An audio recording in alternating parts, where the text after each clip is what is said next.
To this YouTube channel accountant factory. और ये counselling के टॉपिक पर दूसरी वीडियो है। तो बात ऐसी है कि जैसे अकाउंटेंट्स की जो डिमांड है जॉब मार्केट में, तो ऐसा है कि जॉब तो बहुत सारी होती हैं, लेकिन जॉब्स लेकिन सैलरीज इतनी ज़्यादा नहीं होती, क्योंकि ज़्यादातर कंपनीज़ हैं, मतलब कंपनीज़ भी नहीं हैं इतनी ज़्यादातर तो इस तरह की ज़्यादा फर्म्स होती हैं, तो वो छोटी फर्म्स ज़्यादा हैं। बड़ी बड़ी कंपनीज़, बड़ी ऑर्गेनाइजेशंस कम हैं। जैसे कि जहाँ पर 100-150 बंदे एटलीस्ट काम करते हों, जिनकी 500 करोड़ से कम 500, 700, 1000 करोड़ की टर्नओवर हो, ऐसी कंपनीज ही बहुत कम है। मतलब छोटे लेवल क्या है कि अब किसी का कितना साइज हो सकता है, वो तो कुछ भी कम से कम साइज हो सकता है कि भाई अगर किसी का महीने में कोई 1 लाख रुपए की भी सेल करता है, तो अ, मतलब हर तरह के लोग काम करने वाले हैं। लेकिन सभी तरह की ऑर्गेनाइजेशंस को अपना अकाउंटिंग तो करनी ही पड़ती है कि भाई चाहे छोटी भी है लेकिन वो थोड़े बहुत लोगों से ही काम करता है, तो फिर भी उसको बुक्स अपनी बनानी पड़ेगी। तो ऐसे में तो क्या होता है कि जैसे जो जनरली छोटे बिजनेस फर्म्स वाले लोग क्या करते हैं कि अब ऐसा है कि अगर वो अपने यहाँ इन हाउस अकाउंटेंट रखें तो उनको बहुत महंगा पड़ेगा। मतलब अगर एक कोई ढंग का बंदा भी एटलीस्ट कम से कम नहीं तो अगर उसको सारा सही से काम करना आता हो, तो 25,000 रुपये तो कम से कम उसकी सैलरी आज के टाइम में है ही। बाकी अगर खाली टैली में एंट्रीज करने की बात है, तो क्या है कि ये जो छोटे तरह के बिजनेसमैन होते हैं ना, ये सोचते हैं हमें 12-15 हज़ार रुपये में बंदा मिल जाए, और मिल भी जाते हैं। वो खाली एंट्रीज टैली चलाना जानते हैं, टैली ऑपरेटर टाइप ही होते हैं, उन्हें टैक्सेशन रिटर्न फाइलिंग की इतनी नॉलेज नहीं होती है। तो वो जो है अब ऐसे में मतलब फिर वो क्या करते हैं, फिर वो वहाँ से मतलब वो सीए से फिर करवाते हैं, रिटर्न्स करवाते हैं। कभी कभार थोड़ा सा ज़्यादा किसी को आती भी है, बट जो भी जिसको भी रिटर्न्स फाइलिंग, क्योंकि ये रिटर्न फाइलिंग का थोड़ा सा हाई लेवल की नॉलेज का काम होता है, तो या तो जिसको आएगी तो वो कम पैसों में काम नहीं करेगा, वो कहीं पर उसको एज अ सीनियर, थोड़ी सीनियर पोजीशन पे उसको जॉब लेगा, वो करेगा। तो अब तो ऐसे जो होते हैं, या वो डायरेक्टली क्या है अपनी बुक्स भी सीए फॉर्म्स से ही बनवाते हैं, क्योंकि वो खुद जैसे अपना बिलिंग करनी होती है उन्हें, तो वो खुद या तो पेपर पे मैन्युअली बिल बुक छपवा लेते हैं और उसके बाद वो व्हाट्सअप करके सीए को भेज देते हैं, और या फिर वो मतलब एक्सेल में भेज देते हैं, या जैसे भी है। तो फिर क्या होता है कि वहाँ पर जो है वो अपना बुक्स उनकी बनती रहती है, बैंक स्टेटमेंट में वहीं डाल लेते हैं, मतलब ज़्यादा एंट्रीज नहीं होती, थोड़ा सा ही काम होता है। तो ऐसे में वो लोग ये या फिर वो पार्ट टाइम अकाउंटेंट कोई देख लेते हैं जो उनके पास आता रहे। सीए के यहाँ से भी बंदा आ जाता है। ये सीए भी एक तरह से कंसल्टेंसी का तो काम रहता ही है सीए फॉर्म्स का जो प्रैक्टिस करते हैं। बाकी ये भी एक तरह से पार्ट टाइम अकाउंटेंट ही होते हैं, पार्ट टाइम अकाउंटेंसी ही प्रोवाइड करते हैं, बुक कीपिंग सर्विस इस तरीके से। तो लेकिन ये डिपेंड करता है, किसी को सीए सूट कर रहा है, किसी को पार्ट टाइम अकाउंटेंट सूट कर रहा है, जो इंडिपेंडेंट कैपेसिटी में आके वहाँ पे उनका बुक्स मंथली बेसिस पे उसको देखता है, एंट्री करा रहा है। और फिर क्या होता है, मैंने ये देखा है कि जैसे सीए फर्म्स में जो स्टाफ होता है वो भी चेंज होता रहता है, तो ऐसे में क्या होता है कि बुक्स में गड़बड़ होने के चांसेस ज़्यादा होते हैं।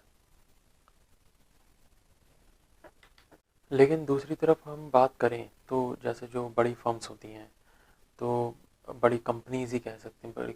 वैसे तो ऐसा कुछ नहीं है, प्रोप्राइटरशिप के ऊपर भी कोई ये नहीं होता कि उनके ऊपर टर्नओवर की लिमिट लगी हुई है कि उन्हें इतना ऊपर, इतने से ऊपर टर्नओवर पे उन्हें अपने आप को एज ए कंपनी करना है।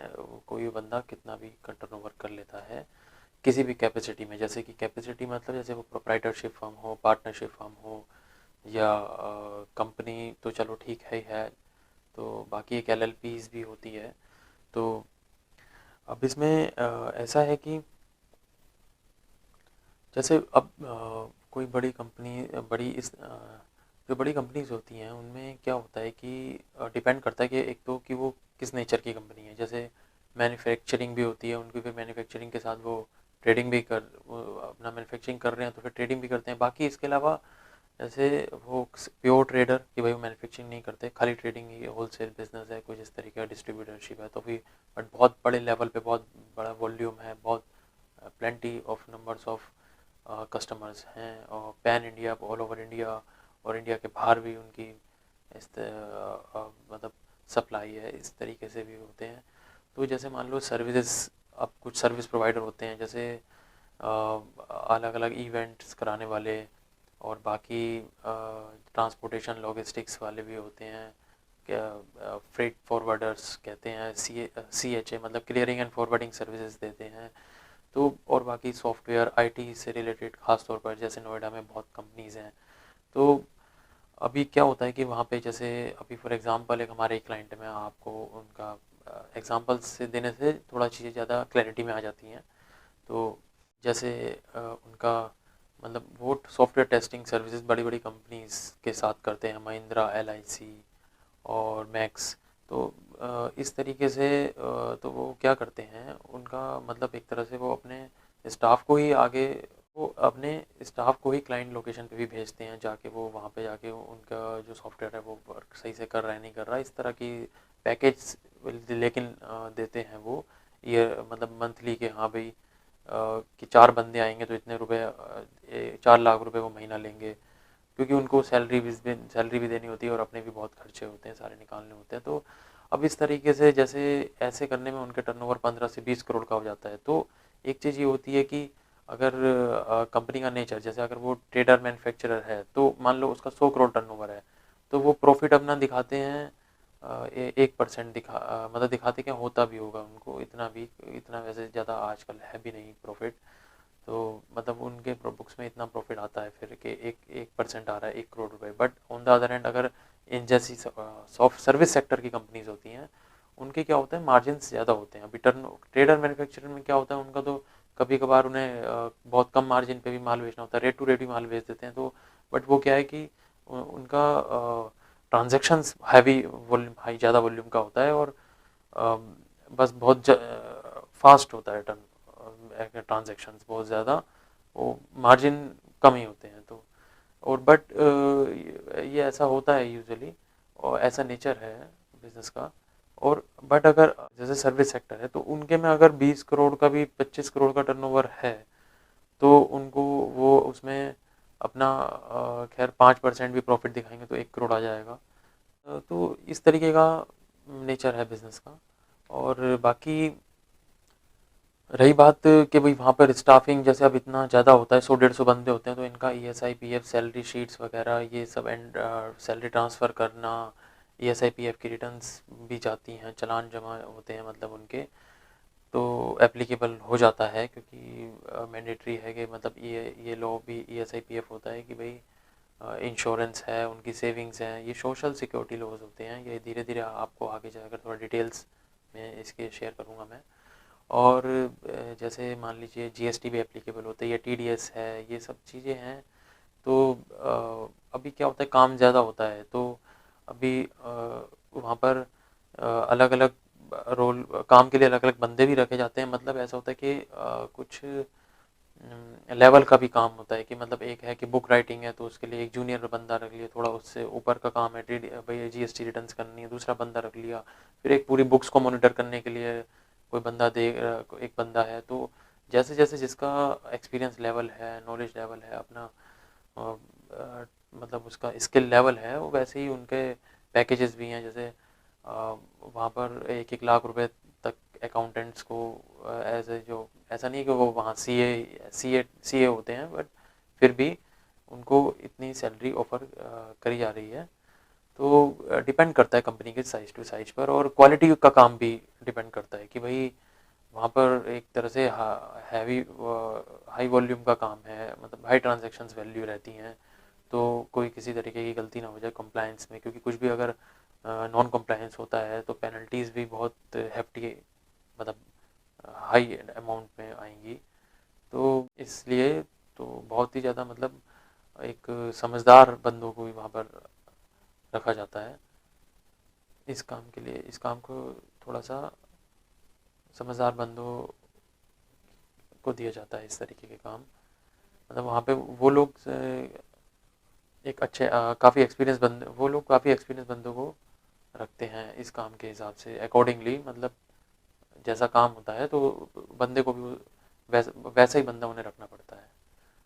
तो अब इसमें बात यह है कि तो इस तरीके से यही है सब कुछ कि बाकी जो फील्ड है अकाउंटिंग और टैक्सेशन इसका है, ये एक तरह से एक तरह से कॉम्बो है कई सारे स्किल्स का। कि जैसे अकाउंटिंग तो हो ही गई है, मतलब अकाउंटिंग फंडामेंटल्स आपको पता होने चाहिए, कैसे बैलेंस शीट, ट्रायल और लेजर ये इनका फ्लो रहता है। बट अभी तो क्या है कि कोई मैनुअल अकाउंटिंग में ऐसे हुआ करता था, बट अभी तो सॉफ्टवेयर बेस्ड अकाउंटिंग होती है, तो इंस्टेंटली एक तरफ आप एंट्री करो, उधर सारी रिपोर्टें तैयार हो जाती हैं बैलेंस शीट तक, ट्रायल, लेजर, इन सब पर अभी डिस्कस करेंगे आगे चल के कि ये सब क्या है। तो बाकी जैसे और ऐसा भी होता है कि जैसे सिर्फ ये एक ही जगह पर उनका लोकेशन नहीं है, उनकी अलग अलग ब्रांचेस भी हैं। तो सब जगह अकाउंटिंग भी सब जगह जब जहाँ पे हो रहा है तो वहीं पर ही रिकॉर्ड मेंटेन टेम्पररी बेस पे ही, कि भाई वहीं पर ही एक बार को इनिशियली वहाँ पर तो कुछ रिकॉर्ड मेंटेन करा जाएगा, उसके बाद चाहे उसको यहाँ पे मतलब एक तरह से ये हेड ऑफिस होते हैं, तो हेड ऑफिस है वहाँ पर ही सेंट्रलाइज अकाउंटिंग का काम हो रहा है, वहाँ पर उनको इन्फॉर्मेशन प्रोवाइड करी जाती है। क्योंकि बैलेंस शीट तो जो है एक ही बननी है, कंपनी की ब्रांचेस अलग अलग हो सकती हैं, लेकिन जो बुक्स है वो एक एक ही बनेगी। उनको मर्ज करा जाएगा लेकिन बनेगी एक ही।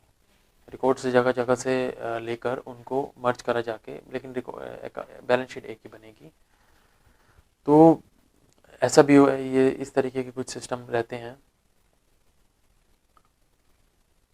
तो मैं ये कह रहा था कि जैसे ये हमारा अकाउंटिंग जो वो टैक्सेशन का जो काम है, ये कॉम्बो पैक है कहीं कुछ स्किल्स का। तो जैसे इसमें अकाउंटिंग तो है ही, और टैक जैसे फिर जीएसटी आता है उसके बाद। जीएसटी सबसे ज़्यादा कॉमनली एप्लीकेबल होता है।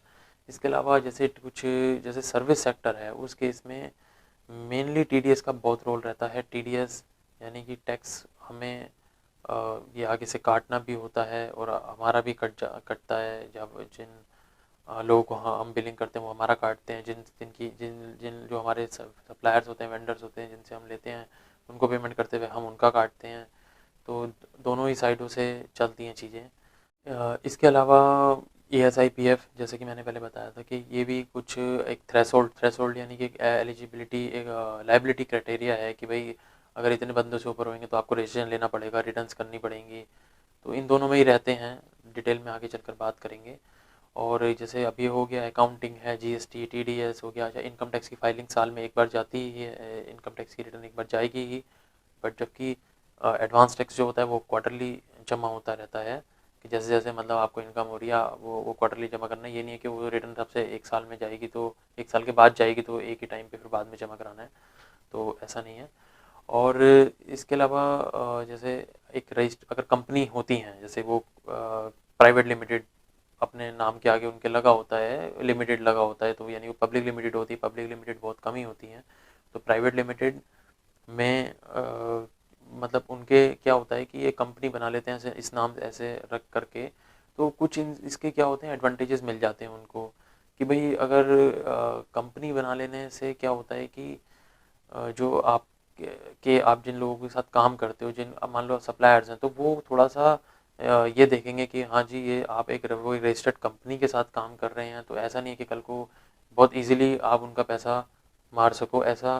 तो क्योंकि ये एक एश्योरिटी होती है इसमें, क्योंकि कंपनी खोलने के बाद आप बंद करना, इसमें गवर्नमेंट इन का रोल हो जाता है कि भाई अगर आप किसी का पैसा आप किसी का पैसा मार नहीं सकते हो, ऐसे कहीं इधर उधर जा नहीं सकते हो, भाग नहीं सकते हो, कोई काम कुछ भी गलत तरीके से काम नहीं करते। बहुत कुछ कंट्रोल होता है इसमें, जो मिनिस्ट्री ऑफ कॉरपोरेट अफेयर्स इसको गवर्न करती है।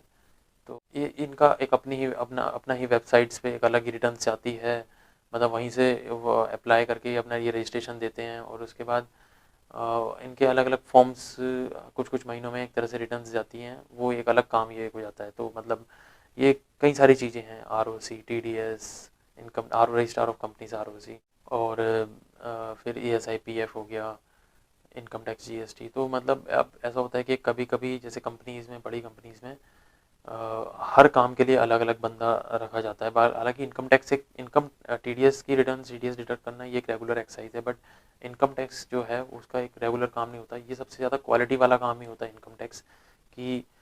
टैक्स एक तरह से कोई उसमें वॉल्यूम वाला काम नहीं है, उसमें यह है कि क्वालिटी वाला काम है कि आपको इंश्योर करना है कि कोई भी नॉन कंप्लायंस ना हो। तो जैसे कि एडवांस टैक्स टाइम पे जमा हो जाए, कोई भी, जैसे आप 10,000 से ज़्यादा कैश में पे नहीं कर सकते, ये कैश के लेकर काफ़ी प्रोविजंस हैं कि वो आप सारे कंप्लाई कर रहे हो। कोई मतलब क्या होता है कि क्योंकि कई सारे ट्रांजेक्शंस बिजनेस जब बंदा कर रहा होता है तो कई सारी ट्रांजेक्शन्स होता है, तो सबको जो है एक तरह से इस नज़र से देखना पड़ता है कि भाई हर एंगल से हर ट्रांजैक्शन को देखना पड़ता है, हर कि वो लॉ के दायरे से बाहर तो नहीं जा रही, कि वो लॉ के हिसाब से ही है, किसी भी लॉ को वो डिवाइड तो नहीं कर रही। वैसे तो अकाउंटिंग करने का जो एक स्टैंडर्ड रूल है कि भाई डेबिट क्रेडिट के जो रूल्स हैं, 3 रूल्स हैं, वो अभी आगे आपको अभी हम डिस्कस करेंगे। तो उसमें ऐसा है कि मतलब हम सभी लोग उसी रूल्स को फॉलो करते हैं, उसी क्राइटेरिया को फॉलो करते हैं अपनी बुक्स राइट करने के लिए। और बट एक क्या है कि एक अलग से भी अकाउंटिंग स्टैंडर्ड्स, INDS करके ऐसे बोलते हैं, इंडियन अकाउंटिंग स्टैंडर्ड्स, तो वो भी जो है गवर्नमेंट ने निकाले होते हैं कि मतलब उसको गवर्न इनकम टैक्स करता है, और वो एप्लीकेबल होते हैं। जैसे वो उसकी कुछ क्राइटेरिया है जिसमें फिर उनको पर्सन बिजनेस को लाइबिलिटी हो जाती है कि वो उसके हिसाब से चलना होगा। कि जैसे 500 करोड़ से ऊपर का ऐसा टर्नओवर हो, या 250 करोड़ से ऊपर की उसमें कैपिटल इन्वेस्टमेंट हो, तो जो है अकाउंटिंग एक्यूरल बेसिस पे ही हम करते हैं।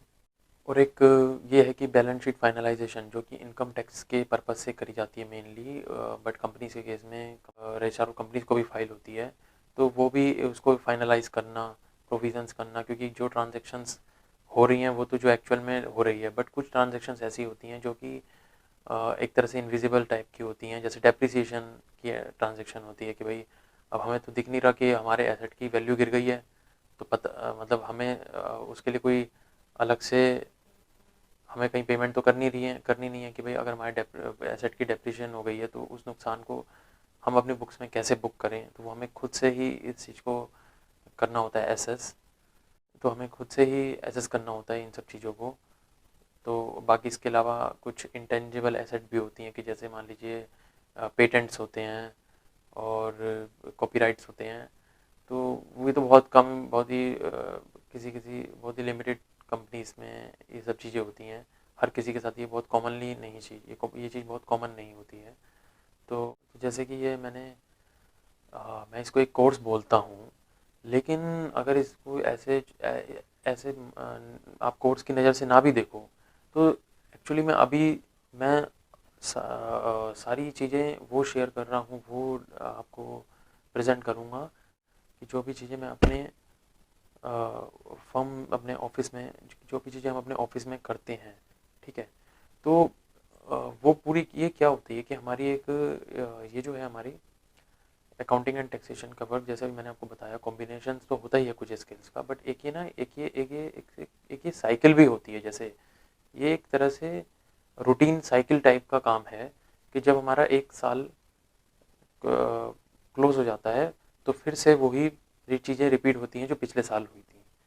तो जैसे कुछ चीज़ें हैं, जैसे इनकम टैक्स रिटर्न हर साल जाती है, ROC की रिटर्न्स हर साल जाती है, GST की रिटर्न्स हर महीने जा रही है, कोई क्वार्टरली जा रही है, TDS की रिटर्न क्वार्टरली जा रही है।